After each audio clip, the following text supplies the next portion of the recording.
የወንጌል ጡት የጠባባት ስፍራ መምህር ዘላለም ገና በልጅነቱ ከኩዮቹ ተለይቶ በዚህ ገዳም ስር የወንጌል ትምህርቱን እየቀሰመ አድጓል። በቅዱሳት መጻሕፍትና በስብከተ ወንጌል ትምህርት አንደበቱ የረታ ምስጢር የሚዘረዝርና ልብን የሚነካ አገልጋይ ሆኖ የወጣው በዚህ በቅዱሳን እናቶች ጸሎት በታጀበ ገዳም ውስጥ በነበረው ጥልቅ መንፈሳዊ ልምምድ ነው። የሁለት ዓለማት ጥበብ መምህር ዘላለም በዘመናዊ ትምህርት ቤት የነበረውን ስኬት ከመንፈሳዊ ሕይወቱ ጋር እጅግ በሚያስደንቅ ሁኔታ አጣጥሞት ነበር። ከትምህርት ቤት መልስና በዓላትን ጠብቆ ወደ ገዳም በመሄድ ቅዱሳት መጻሕፍትን በመመርመር ያሳልፍ ነበር። ለብዙዎቻችን ከባድ የሆነውና የማይመረመረው መጽሐፍ ቅዱስ ለመምህር ዘላለም ግን እንደ ውዳሴ ማርያም በየዕለቱ የሚደገም በልቡ የተጻፈና በቃሉ የያዘው መዝሙሩ ነበር። ይህ የመጽሐፍ ቅዱስ ጥናቱና ጸሎቱ ነው በሰበታና በሄደበት ሁሉ አንደበቱ እንደ ማር የሚጣፍጥ ቃሉ እንደ ሰይፍ የሚቆርጥና እንደ ቅቤ የሚለሰልስ እንዲሆን ያደረገው። በዚህ ገዳም ውስጥ ያሳለፈው ጊዜ መምህር ዘላለምን ገና በልጅነቱ የበሰለ አድርጎታል። በጌቴሴማኒ ቤተ ደናግል ጠባባት በሰንበት ትምህርት ቤት ሲያገለግል ሲማርና ሲጸልይ የቆየው ዘላለም ለኢትዮጵያ ኦርቶዶክስ ተዋሕዶ ቤተክርስቲያን ብርቅዬ እንቁ ሆኖ የተበረከተው ከዚሁ እቶን ውስጥ ተኩሎ በመውጣቱ ነው።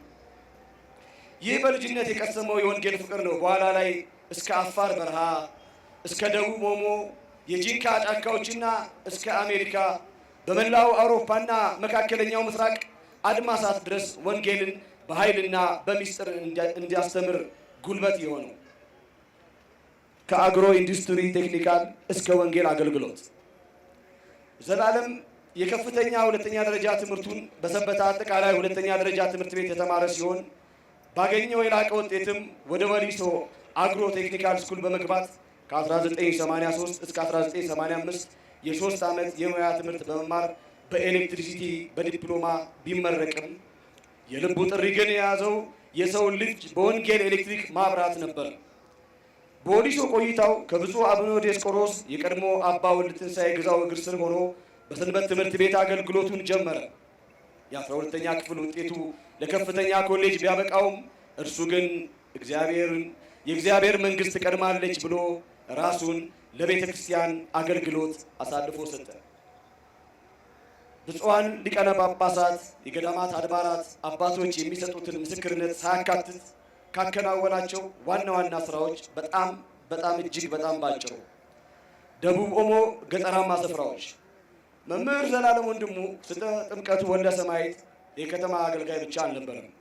በደቡብ ኦሞ ገጠራማ ስፍራዎች ቃለ ወንጌልን በማስተማር ካበረከተው መንፈሳዊ አገልግሎት በተጨማሪ አንደኛ ለማሌ ብሔረሰብ የማሌ ቅዱስ በዓለ ወልድ ቤተክርስቲያንን፣ ሁለተኛ ለሰሜን አሪ ብሔረሰብ የዘፍቲ ቅዱስ ሚካኤል ቤተክርስቲያንን፣ ሶስተኛ ለአሪ ብሔረሰብ የሰልማ ቅድስት ኪዳነ ምሕረት ቤተክርስቲያንን፣ አራተኛ ለበና ጸማይ ብሔረሰብ የሙቃጫ ቅዱስ ሚካኤል ቤተክርስቲያንን፣ አምስተኛ የማራታር ቅዱስ ሚካኤል በጅምር ላይ ያለ በከተማ የነበሩትን ዋና ዋና ፓስተሮች አስተምሮ በማስጠመቅ አዳራሻቸውን አፍርሰው ቆርቆሮውን በማምጣት እንዲሰራ አስጀምሯል።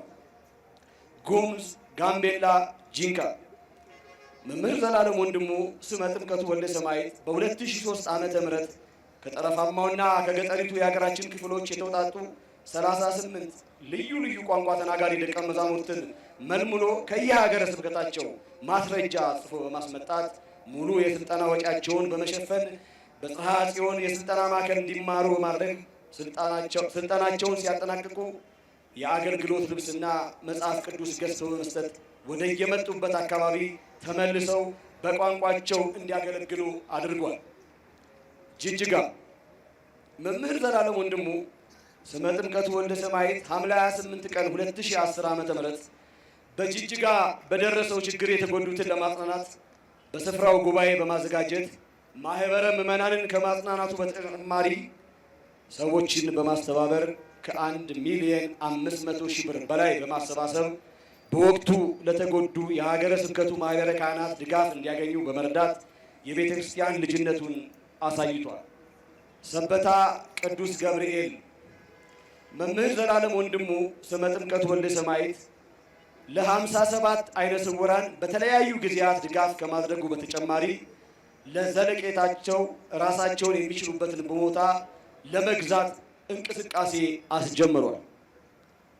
በምሁር ኢየሱስ ገዳም መምህር ዘላለም ወንድሙ 12 ልጆችን ከቤኒሻንጉል ጉሙዝ በማስመጣት ዲቁና እንዲማሩና ወደ አካባቢያቸው ተመልሰው እንዲያገለግሉ አድርጓል። በሰሜን ሸዋ ዞን በኤፍራታና ግድም ወረዳ በጦርነት ለተፈናቀሉና ለተጎዱ ለ2591 ሰዎች 3,000 ብር በጠቅላላው 7,773,000 ብር ድጋፍ አድርጓል። ሸዋሮቢት፣ አጣዬና ከሚሴ ከተለያዩ አካባቢዎች ለተፈናቀሉ ጉዳት ለደረሰባቸው ከፍተኛ ድጋፍ አበርክቷል።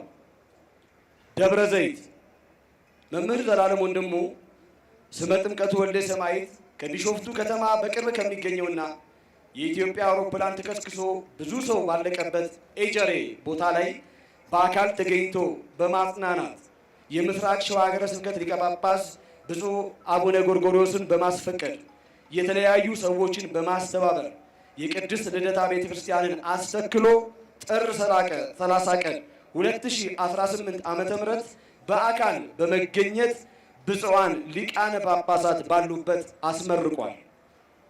ቡታጅራ በግጭት የተፈናቀሉትን ቦታው ድረስ ሄዶ በአካል በመገኘት በቃለ እግዚአብሔር ከማጽናናት በተጨማሪ የሚታወቅበትን መልካምነትና ድጋፍ አሳይቷል። ከስልጤ ዞን ከቅበት ከተማ በክርስትናቸው ምክንያት ከቤት ንብረታቸው ለተፈናቀሉ ለ288 ሰዎች 2,000 ብር በድምሩ 576,000 ብር ድጋፍ አድርጓል። አርሲ፣ ሻሸመኔ፣ ባሌ ቤተሰቦቻቸው ለተገደሉና ለተፈናቀሉ ክርስቲያኖች ሩዝ፣ ዱቄት፣ ዘይትና የማብሰያ ዕቃዎችን በማቅረብ መንፈሳዊ ኃላፊነታቸውን ተወጥቷል። አፋር በአፋር ክልል ለሚገኙ በዞን 5 ሰምሮቢ ወረዳ ኩማሜ አካባቢ በጦርነት ለተፈናቀሉና ለተጎዱ ለ495 ሰዎች 3,000 ብር በጠቅላላው 1,485,000 ብር ድጋፍ አድርጓል። 2 ስሙን ማሩ በማለት የሚጠሩት የአፋር ሀገረ ስብከት ሊቀ ጳጳስና የቅዱስ ሲኖዶስ አባል ብፁዕ አቡነ ዮናስ በስማቸው በአዋሽ አርባ ለተቋቋመው አረጋውያን የጡረታ ማዕከል የቦርድ ሰብሳቢ በመሆንና በኃላፊነት በማገልገል ዓመታዊ የምገባ እገዛ አድርጓል። ደብረ ሊባኖስ ገዳም ለአበው ካህናት ለአገልግሎት የሚሆን ልብሰ ተክህኖ ሰጥቷል። ደብረ ብርሃን የአእምሮ ህሙማን ማገገሚያ እንዲሆን በአርቲስት ፍቃዱ ተክለማርያም ልጅ በተመሰረተው ሀበሻ የአረጋውያንና ምስኪኖች መርጃ ለንጽህና መጠበቂያ የሚሆኑ ነገሮችን በማቅረብ ሃይማኖታዊ ተግባሩን አስመስክሯል። ዋግ ኽምራ ዞን ሰቆጣ በጦርነት ለተፈናቀሉና ለተጎዱ ለ901 ሰዎች 3,000 ብር በድምሩ 2,703,000 ብር ድጋፍ አድርጓል። ደባርቅ ወረዳ በጦርነት ለተፈናቀሉና ለተጎዱ ለ294 ሰዎች 3,000 ብር በድምሩ 882,000 ብር ድጋፍ አድርጓል። ጎንደር የአብነት ተማሪዎች ሲመረቁ ካባ አልብሷል። አዲስ አበባ አንደኛ የዲዲያ መንፈሳዊ ማህበር እሁድ ከ5 እስከ 7 ሰዓት በቃለ እግዚአብሔር በሃይማኖት በምግባር እንዲጸኑ እንዲያድጉና እንዲበረቱ ከማስተማር በተጨማሪ ወላጆቻቸውን በሞት ላጡና ለችግር የተጋለጡ ልጆችን በማስተማር ራሳቸውን እንዲችሉ ድጋፍ አድርጓል። በአዲስ አበባ ማረሚያ ቤቶች ለሚገኙ እስረኞች ለዳግም ትንሣኤ የምግብ ድጋፍ አድርጓል። ሁለተኛ የዲዲያ የህፃናት መርጃ የህፃናት መርጃ ድርጅት በመምህር ዘላለም ወንድሙ መስራችነትና አስተባባሪነት በበጎ አድራጎት የተሰማራ ሀገር በቀል ድርጅት ሲሆን ድርጅቱ ያለ ሃይማኖት፣ ያለ ዘር፣ ያለ ቋንቋ ልዩነት ወገናዊ ድጋፍ በማድረግ የሚታወቅ ድርጅት ነው። በኢዲዲያ የህፃናት መርጃ ድጋፍ ለሚደረግላቸው ልጆች ከ2008 እስከ 2018 ባሉት ለ12 ዓመታት ከ2650 በላይ ለሆኑ ልጆች ከ15 ሚሊዮን ብር በላይ ወጪ በማድረግ ወገናዊ ድጋፉን በማድረግ ላይ የሚገኝ ሀገር በቀል ድርጅት ሲሆን በአሁኑ ወቅት 200 ልጆችን በመርዳት ላይ ይገኛል። ሶስተኛ፣ በአዲስ አበባ ዙሪያ በዝቅተኛ ኑሮ ለተቸገሩ 1000 ሰዎች 3000 ብር፣ 30000 ብር ድጋፍ አድርጓል። በየሳምንቱ አራተኛ ነው ይሄ ረቡዕና ዓርብ የሚደረግ የምሳ ምገባ ሀ ቂርቆስ 80 ልጆችን፣ ለሳሪስ አቦ 148 ልጆችን፣ ሐመርዋ የካ ሚካኤል 72 ልጆችን በአጠቃላይ ለ300 አቅመ ደካሞች ረቡዕና ዓርብ የምሳ ምገባ ድጋፍ አድርጓል። 5 ሽንቁሩ ቅዱስ ሚካኤል ለሚገኙ ጸበልተኞች ዘይትና ዱቄት ድጋፍ አድርጓል።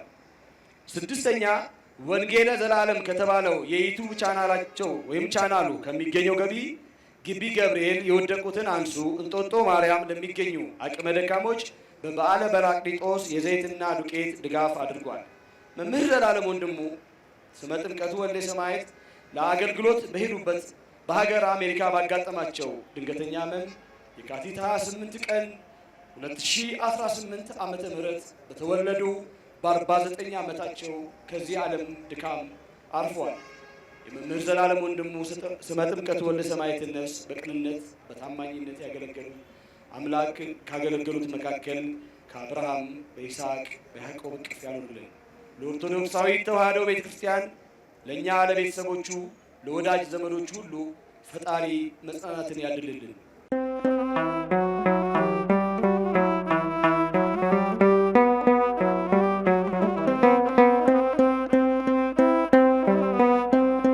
ብፁዓን አበው ሊቃነ ጳጳሳት፣ እንደዚሁም በዚህ በታላቁ የዛሬ ሙሽራ በዲያቆን መምህር ዘለዓለም ህልፈት የተሰበሰባችሁ የአድባራት የገዳማት ኃላፊዎች፣ የአድባራት የገዳማት አገልጋዮች፣ በወንጌል ያነጻችሁ፣ በፍቅሩ ፍቅርን ያስተማራችሁ፣ በትህትናው ትህትናን የነገራችሁ፣ እንደ ክርስቶስ እግር አጥቦ ትህትናን በአርአያነት የመሰከረላችሁ፣ ሳይበላ ሳይጠጣ ከጠዋት እስከ ማታ ወንጌል ያስተማራችሁ የመንፈስ ቅዱስ ልጆቹ ምዕመናን ሁላችሁ ለዚህ ሰዓት እንኳን አደረሰን ባይባልም እንኳን አደረሰን። የብፁዕ ወቅዱስ ፓትርያርክ መልእክት። በስመ አብ ወወልድ ወመንፈስ ቅዱስ አሐዱ አምላክ አሜን። ወነአምር ከመ ለእመሂ ተነስተ ቤተ ማኅደርነ ዘበምድር ዘውእቱ ሥጋ ብነ ሕንፃ በኀበ እግዚአብሔር ዘበሰማያት ዘይገብሮ እደ ሰብእ። በምድር ያለው ማደሪያችን ቢፈርስም በሰማይ በእግዚአብሔር ዘንድ የሰው እጅ ያልሰራው ዘላለማዊ ቤት እንዳለን እናውቃለን። ሁለተኛ ቆሮንቶስ ምዕራፍ 5 ቁጥር 1። በልዩ ልዩ ጊዜያት አረፍተ ዘመን የገታቸውን ወገኖች ልንሸኝ እንችላለን። የእያንዳንድ ሰዎች ሞት ግን ከልብ ቶሎ የማይወጣ ለዘመናትም በሕሊና መዝገብ ላይ የሚቆይ ነው። በመሆኑም የሚከተሉት ሃይማኖት ወይም መርጠው ያልተወለዱበት አካባቢ እንደ በደል ተቆጥሮባቸው ከየአቅጣጫው በሚሰነዘረው ጥቃት በሚገደሉ የቤተ ክርስቲያን አገልጋዮች፣ ምዕመናን፣ በአጠቃላይ የሰው ልጆች ሐዘን ልባችን በትካዜ ውስጥ በሚገኝበት በዚህ ወቅት በመንፈሳዊ ሕይወቱና በትጋቱ ለቤተ ክርስቲያን ተስፋ የነበረው ለበርካታ ዓመታት በገጠር በከተማ በሀገር ውስጥና ከሀገር ውጭ እየተዘዋወረ ወንጌለ መንግሥትን ሲያስተምር የቆየው የመንፈስ ቅዱስ ልጃችን መምህር ዘለዓለም ወንድሙ ለመንፈሳዊ አገልግሎት በተጓዘበት ሰሜን አሜሪካ ባጋጠመው ሕመም ከዚህ ዓለም ድካመ ሥጋ ማረፉን ስንሰማ ታላቅ ድንጋጤ ፈጥሮብናል። በእርግጥም መምህር ዘለዓለም ወንድሙ ስመ ጥምቀቱ ወልደ ሰማዕት በሥጋ ከእኛ ቢለይ ያለ ዋጋ የተቀበለውን የእግዚአብሔርን ቃል ለምዕመናን በማስተማር አደራውን በሚገባ ተወጥቷልና በሰማይ ወደሚጠብቀው ዘላለማዊ ስፍራ በክብር እንደሚገባ እናምናለን። የመልካም ሰዎች መጉደል ለሀገር በተለይም ደግሞ ለቤተ ክርስቲያን የነገ ዕጣ ፈንታ የሚያስጨንቅ ቢሆንም ሁሉን የሚችል አምላክ ተተኪዎችን እንዲያበዛልን በመጸለይ ለመንፈስ ቅዱስ ልጃችን ለቤተሰቦቹ ወዳጅ ዘመዶቹና እንደዚሁም መጽናናት እንዲያድልልን እየተመኘን አባታዊ መልእክታችንን በእግዚአብሔር ስም እናስተላልፋለን። እግዚአብሔር አምላክ የአገልጋዩ የወልደ ሰማዕትን ነፍስ በመንግሥቱ ያሳርፍልን። እግዚአብሔር አምላክ ኢትዮጵያንና ሕዝቦቿን ይባርክ። ወስብሐት ለእግዚአብሔር። አባ ማትያስ ቀዳማዊ ፓትርያርክ ርእሰ ሊቃነ ጳጳሳት ዘኢትዮጵያ ሊቀ ጳጳስ ዘአክሱም ወዕጨጌ ዘመንበረ ተክለ ሃይማኖት መጋቢት 3 ቀን 2018 ዓመተ ምህረት አዲስ አበባ ኢትዮጵያ። ብፁዓን አበው ሊቃነ ጳጳሳት፣ የተከበራችሁ ሊቃውንት አይንተ እግዚአብሔር፣ እንደዚሁም ምዕመናን እና ምዕመናት፣ በዚሁ እግረ መንገዴን እኔም የራሴን የሐዘን መግለጫ ተናግሬ ሌሎችን አባቶች በዚህ መድረክ ላይ እንዲመሰክሩ ወይንም ደግሞ የሀገር መግለጫቸውን እንዲሰጡ አሳስባለሁ። ሞት የሰው ልጆች ሁሉ ጓደኛ ነው። የሰው ልጅ በሕይወት ዘመኑ ሲጠየቅ ጓደኛውን ይጠየቃል፣ ወዳጁን ይጠየቃል፣ ቤተሰቡን ይጠየቃል። ወዳጅ ማን ነው ሲባል ወዳጁን በስም ጠቅሶ ይናገራል። ሴቶችም ወንዶችም ይህንን ያደርጋሉ። ነገር ግን የሰው ልጆች ጓደኛ የማይለያቸው ሲጓዙ አብሯቸው የሚጓዝ ሲቀመጡ፣ ሲነሱ፣ ሲበሉ፣ ሲጠጡ አብሯቸው የሚኖር የሰው ልጅ ሁሉ ጓደኛ ሞት ነው። ይህንን ልል የቻልኩበት ወንድማችን መምህር ዘለዓለም መናኙ ገዳማዊው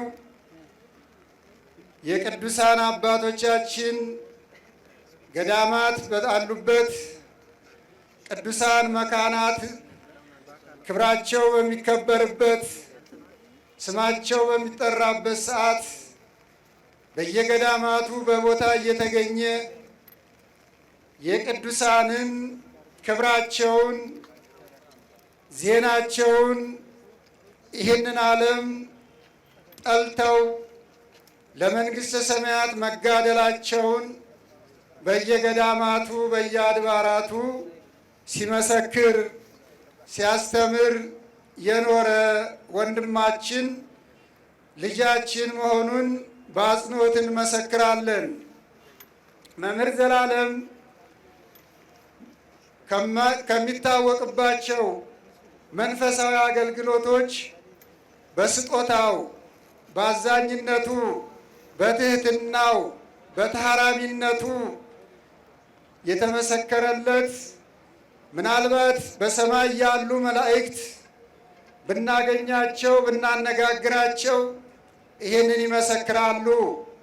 በተለይ በደብረ ሊባኖስ አባታችን አቡነ ተክለ ሃይማኖት ገዳምና በታላቁ ዝቋላ ገዳም ያንን 9 ኪሎ ሜትር ተራራ በእግሩ እየወጣ ቆሞ ሲጸልይ ገድላቸውን ሲያነብ አድሮ ጠዋት በመድረክ ላይ ስለ አባታችን ስለ ገብረ መንፈስ ቅዱስ ተጋድሎ መስክሮ ይመለሳል። ስለዚህ መምህር ዘላለም የከተማና የውጭ ሀገር ሰባኪ ብቻ አይደለም፣ የገዳም ሰባኪም መናኝ ነው ለማለት ነው።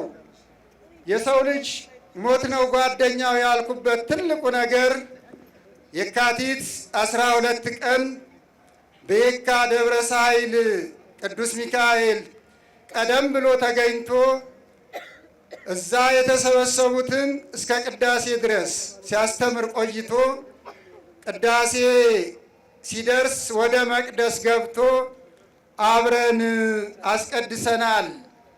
የሚገርመው ሙሉ ቅዳሴውን ቆሞ ነው ያስቀደሰው። እንዳመመው ሰው እንኳን ቁጭ ያለበት ሰዓት አልነበረም። በመጨረሻም ምሽቱን ወደ ለንደን እሄዳለሁ ብሎ ነግሮኝ ነበረ። ቅዳሴው ካበቃ በኋላ ወደ ማረፊያ ስፍራ ገብተን እህል ውሃ ስንቀምስ መሽቶ ነበረና ስብሐት ተባለ። ስብሐት በሚባልበት ሰዓት መምህር ዘላለም ወልደ ሰማዕት ገና ምግቡን አልጀመረም። እኛም ቸኩለን ስለነበረ ዘላለም ቀስ ብሎ ነው የሚበላው አውቀዋለሁ፣ ገና እሱ አልጀመረም እና አሁን አንደኛ መንገደኛ ነህ፣ ከዚህ በኋላ ምግብ አታገኝም፣ ዕቃ ነው የምታስተካክለው፣ በሉ እንጀራ ጨምሩለት፣ ቀስ ብለህ ብላ፣ እኛ ስለቸኮልን ነው ብለን አለቃውም እኛን ሸኝተው እኛም ወደ በዓታችን ሄድን። የእግዚአብሔር ቤተሰቦች ብፁዓን አበው ሊቃነ ጳጳሳት ሞትን የለመኑ አባቶች አሉ። ታላቁ ነቢይ ኤልያስ ሞትን ለምኗል። ታላቁ ነቢይ ዮናስም ሞትን ለምኗል። ታላቁ የእስራኤል አባትም ጦቢት ሞትን ለምኗል። በመጨረሻም ብርሃናት ዓለም የተባለው ሐዋርያው ቅዱስ ጳውሎስ ሞትን ለምኗል። እኔ የሚመስለኝ እንደኔ እሳቤ ዘላለም እንደነዚህ አባቶች ሞትን የለመነ ይመስለኛል። ለምን ብትሉ ሞትን የሚፈራ ሰው አመመኝ እያለ ላገኘው ሁሉ ይናዘዝ ነበረ። መምህር ዘላለም ግን አንድ ቀንም ስንሰማው አብረነው ነበርን፣ እናገኘው ነበርን፣ አስተምርን ነው ነበርን። አንድ ቀንም ደክሞኛል፣ አሞኛል አይልም ነበረ። ስለዚህ እንደ አባቶቹ እሱም ሞትን ለምኗል ማለት ነው እና የእግዚአብሔር ቤተሰቦች አሁንም ለዘላለም ስለ ሞት የተጠቀሱ ጥቅሶች አይጠቀሱለትም። እሱ ስለ ሞት የተጠቀሱ ጥቅሶችን በሕይወቱ በዚህ ዓለም ላሉ ለምድር ዘር ሁሉ ስለ ሞት ጥቅስ እየጠቀሰ አስተምሯል። ስለ ሞት ተናግሯል። ስለ ዓለም ከንቱነት ተናግሯል።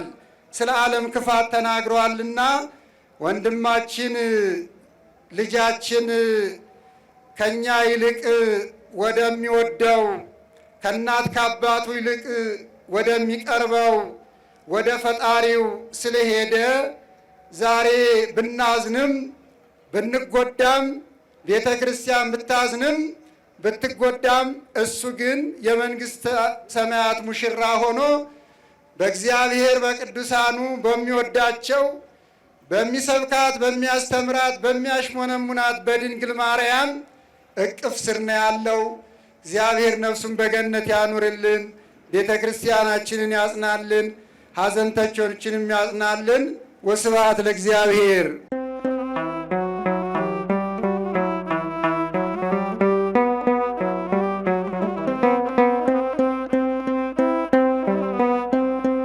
ሐዋርያ ሊሆን ተጠርቶ ለእግዚአብሔር ወንጌል ተለየ። ይህንን የዋና ቅዱስ ታዛዥ ሕዝብን የሚያገለግሉ ቆሞሳትን፣ ሊቃውንትን፣ መምህራንን በአንብሮተ እድ የምትሾሙ እጅግ የተወደዳችሁና የተከበራችሁ ብፁዓን አበው አባቶቼ፣ ሊቃውንተ ቤተ ክርስቲያን፣ የወንድማችን የመምህራችን የመምህር ዘላለም ቤተሰቦች፣ ወንድሞች፣ ወገኖች ሁላችሁም ሐዋርያው ቅዱስ ጳውሎስ ለራሱ የተናገረውን ወይም ደግሞ ራሱን የሚገልጥ ቃል ቅዱስ ጳውሎስን መስሎ እንደ ቅዱስ ጳውሎስ ኢትዮጵያ ኦርቶዶክስ ተዋሕዶ ቤተ ክርስቲያንን ከጫፍ እስከ ጫፍ የገለጠ ወንጌልን እጮኛ አድርጎ ሙሽራ አድርጎ ለሷ ተድሮ ለሷ ኖሮ ቤተ ክርስቲያናችንን በአደባባይ የገለጠውን ልጃችንን ውለታውን ያረሳች እናት ቤተ ክርስቲያን ነጭ ልብስ ለብሳ ክብሩን፣ አገልግሎቱን፣ ትሩፋቱን በአደባባይ እየገለጠች ትገኛለች። ይህንኑን አስመልክተው ይሄ ዝግጅት እንዲዘጋጅ ከክብርት ከንቲባ ጀምረው የአዲስ አበባ ጸጥታ ዘርፍ አካላት የመንግስት አካላትንም ሁሉንም ያካተተ የአዲስ አበባ ሀገረ ስብከት ሊቃውንትን ያሟላ ይሄ እንዲሳካ ተግተው የሰሩ እያሰሩ ብፁዕ አባታችን አቡነ ሕርያቆስ የአዲስ አበባ ሀገረ ስብከት ሊቀ ጳጳሳችን ቅድም በተገለጠው መሰረት በሀዲያ ስልጤ በምታሳዝነዋ አካባቢ ይገኛሉ። ሁሉንም ቤተሰብ እግዚአብሔር እንዲያጽናና እንዲያበረታ መልእክታቸው ነው። በሌላ መልኩ ይሄ ዝግጅት በዚህ መልክ እንዲሰምር እንዲከናወን ከክብርት ከንቲባ እስከ ቤተ ክርስቲያናችን አገልጋዮች ያላቸውን ምስጋና አለኝ ብለዋል። ወንድማችንን እግዚአብሔር በገነት እረፍት ይስጥልን። ከወንድማችን ብዙ የምንማራቸው ትምህርቶች አሉ። ወንጌላውያን መሆን፣ ባለትሕትናዎች መሆን፣ ለእናት ቤተ ክርስቲያን ዋጋ መክፈል እንዳለብን ዘላለም በሕይወቱ በሞቱም አስተምሮን አልፏል። እሱን ለመከተል ያብቃን። ነፍሱን ይማር፣ ቤተሰብን ያጽናናል።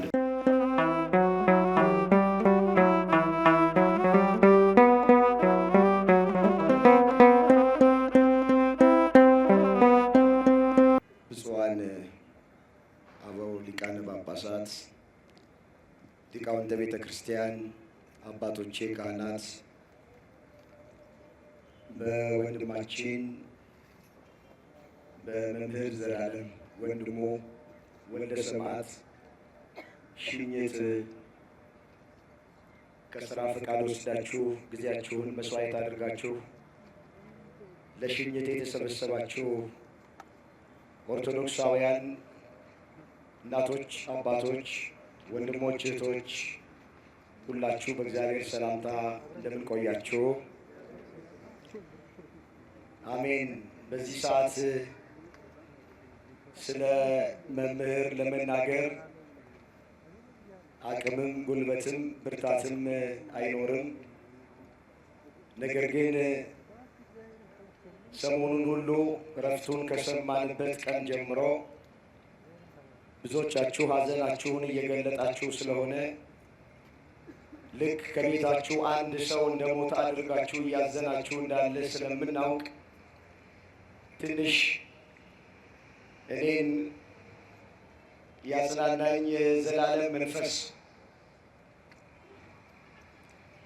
እናንተንም እንዲያጽናናችሁ ስለፈለጉ ትንሽ ቃል ለመናገር ፈልጌ ነው። ከባድ ነው በዚህ ቀን ለመናገር። እንግዲህ ዘላለም በቤታችን እንደ አባት የምናከብረው እንደ ወንድም ደግሞ የምንወደው ፈሪሃ እግዚአብሔርን እያስተማረ ኮትኩቶ ያሳደገን፣ ትህትናን ያስተማረን፣ ደግነትን ቅንነትን ያስተማረን፣ ለራስ መኖር ሳይሆን ለሌላ ሰው መኖርን ያስተማረን በጣም ትሁት በጣም የተለየ ወንድማችን ዘላለም የማየ ልጅ ብቻ አይደለም። ዘላለም የሁላችንም ልጅ ነው። የቤተ ክርስቲያን ልጅ ነው ዘላለም። አዎ በዘላለም ሕይወቱ ያልተቀየረ ሰው የለም። በዘላለም በሃይማኖት የበረታ ሞልቷል።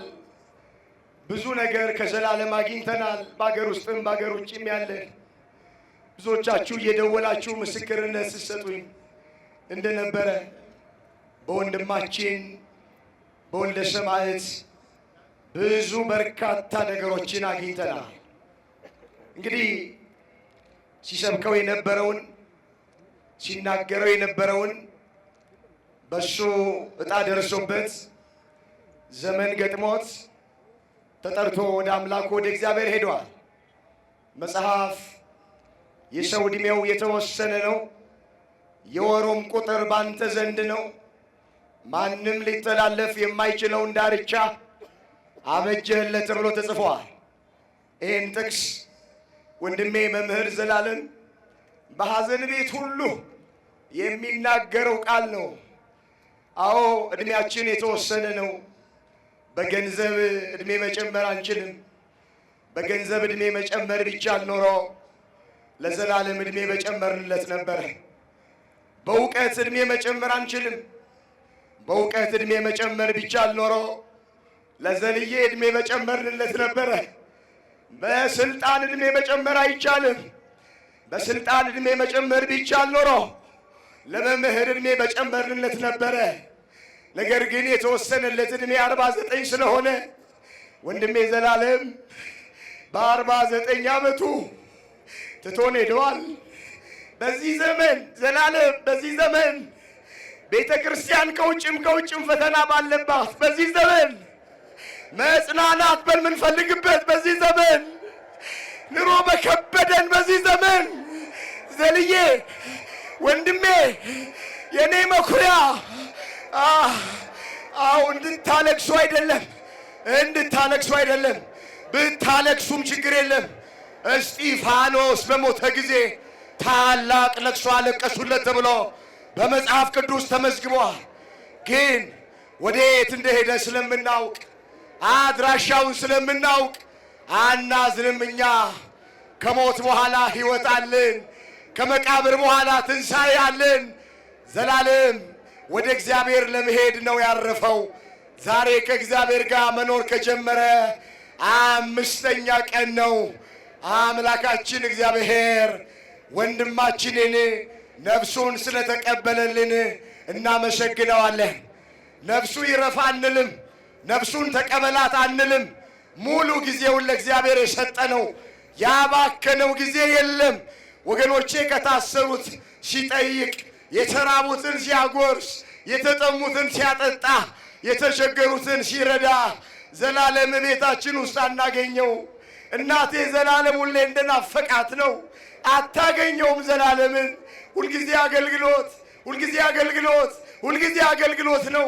እንደወጣ ቀረብን ደግሞ ውሃ ሳናጠጣው እግዚአብሔር ይማር ሳልነው አጥተነዋል። ነገ ይህን ክብር ስናይ፣ ይህን ሽንት ስናይ ደስ ብሎናል። እግዚአብሔር ያክብራችሁ። አንድ ቃል ተናግሬ መልእክቴን መጠቅለል እፈልጋለሁ። በሀገር አሜሪካ ያላችሁ ካህናት፣ ሊቃውንተ ቤተ ክርስቲያን ከተለያየ ስቴት መጣችሁ ልጃችንን ወንድማችንን በክብር የሸኛችሁልን ያኮራችሁንን እግዚአብሔር ያክብርልን። ብፁዓን ሊቃነ ጳጳሳት ሁሉ ነገር ትታችሁ አገልግሎታችሁን ስራችሁን ትታችሁ ወንድማችንን ስለሸኛችሁ እጅግ እናመሰግናለን።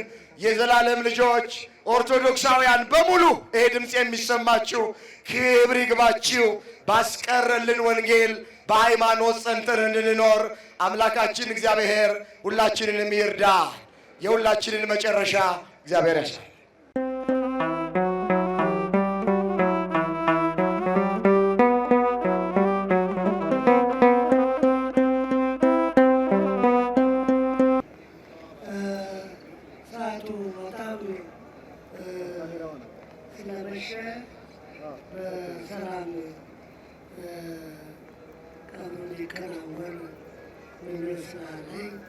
እኛ ሀዘናችን እንጠራለን። በጣም ተደስተናል። እጅግ በጣም የቤተክርስቲያኒቱን ዓላማ ይዞ የተፈጸመ ስነ ስርዓት ቅድስት ማርያም ያቺ ድንግል ማርያም ቅድስት ማርያም ጠርታ ወስዳ ልጇን አገልጋዩን በዓለም ዙሪያ የከበረ ሽኝት እንዲደረግላት አውጃለች። ወደ ራሷ ነው የጠራችው። እዚያ በደንብ አገልግሏል። ከእንትኖች ጋር ከነዚህ ከዘመኑ ተሟጋቾች እኔም ደርሶኛል። አብረን ታይተናል። ትልቅ አገልግሎት የፈጸመ ወንድማችን ነው። እዚያ መሬታችን ዋጋውን ከፍለዋለች። በስብከት ወንጌል ተከትሎ ያውም እሱ በደሞዝ አይቀጠርም፣ ነፃ ነው የሚያገለግለው። ደሞዝ የለውም፣ የቀን አበል አይጠይቅም። የሐዋርያት ኑሮ ይኖራል ብለው እኒህ አባት አቡነ ሄኖክ ትናንት ተናግረዋል። የሐዋርያት ኑሮ በገቡበት አንድ እንጀራ ብቻ ነው። ያንን ኑሮ የኖረው ይሄ ልጅ በጣም ተወዳጅ፣ ቤተክርስቲያንም ደግሞ ስራዋን ሰራች፣ ዋጋውን ከፈለችው። እዚያ አሳየን እግዚአብሔር። እሱን ላገለገለ ወንድሙ ተናግሯል። እሱን ላገለገለ በግልጽ ዋጋውን ይከፍለዋል። እግዚአብሔር ቸር ነው፣ መሐሪ ይቅር ባይ ነው። ልጃችን አንጀቱን አስሮ ነበር ያገለገለው። በእውነት አሁን ያን በቀደም አዝኜ ነበር፣ አሁን ተደስቻለሁ። ሰውነቴ ሽሯል። ከዚህ የበለጠ ክብር የለም። ከዚህም ወዲያ ቢኖር የሚገጥመው አይታወቅም ነበር። 19 ዓመት ኖሯል። በ49 ዓመቱ ይህን የመሰለ ክብር አግኝቷል። በጣም ደስ የሚል ሽኝት ነው የተደረገለት። በሰማይም እንዲሁ መላእክት በደስታ ይቀበሉት። ልጃችን ያማረ በሰመረ ሐዋርያ ነው። እኔ አሁን ማስተማር ጊዜ ስለሌለ ብዙ ነበረኝ ስለሱ፣ ብዙ የምናገረው ነበረኝ ስለሱ። በራሱ ላይ ቆብ ሳይታይ እኮ ፍጹም መነኩሴ ነው። ከ9 ሰዓት በፊት ላይ ቀርሶ ምስክሩ ነኝ። ባይታዊ ነው። በከተማ የሚኖር ባይታዊ ነው። ሰው ያላወቀው እግዚአብሔር የሚያውቀው ባይታዊ ነው። ይኸውና እግዚአብሔር እንዲህ በግልጽ አሳመረላት። ክብር ምስጋና ለእግዚአብሔር ይሁን። ከአራቱ ማዕዘን የመጣችሁ የደከማችሁ ዋጋችሁን ይክፈላችሁ። ተባረኩ። እግዚአብሔር ከእናንተ ጋር ይሁን። ብፁዓን አበው ሊቃነ ጳጳሳትም ደክመው ብዙ አገልግሎት ፈጽመውለታል። ፍቅራቸውን ገልጸውለታል። ከአራቱ ማዕዘን የመጣችሁ ልጆች በሚገባ አገልግሎት ፈጽማችኋል። የአገልግሎታችሁ ዋጋ እግዚአብሔር ይክፈላችሁ። ተባረኩ። እግዚአብሔር በረድኤቱ አይለየን፣ ከዳግም ሐዘን ይሰውራል። እንደ መምህር ዘላለም ያለ እውነተኛ መምህር ይተካልን፣ ለቤተ ክርስቲያናችን ይተካላት። ከዳግም ሐዘን ይሰውረን። መዓቱን በምሕረት ቁጣውን በትዕግስት ይመልስልን። አቡነ ዘበሰማያት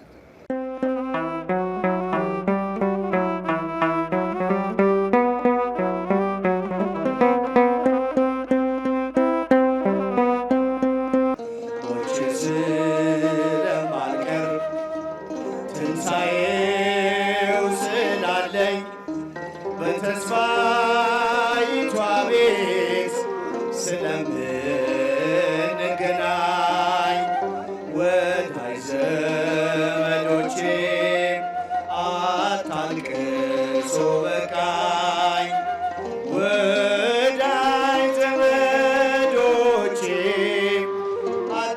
አታልቅሱ በቃኝ፣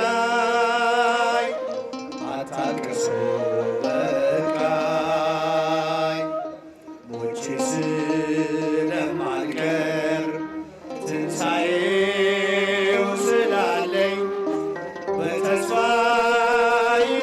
ቤት ስለምንገናኝ ወዳጅ ዘመዶቼ አታልቅሱ በቃኝ።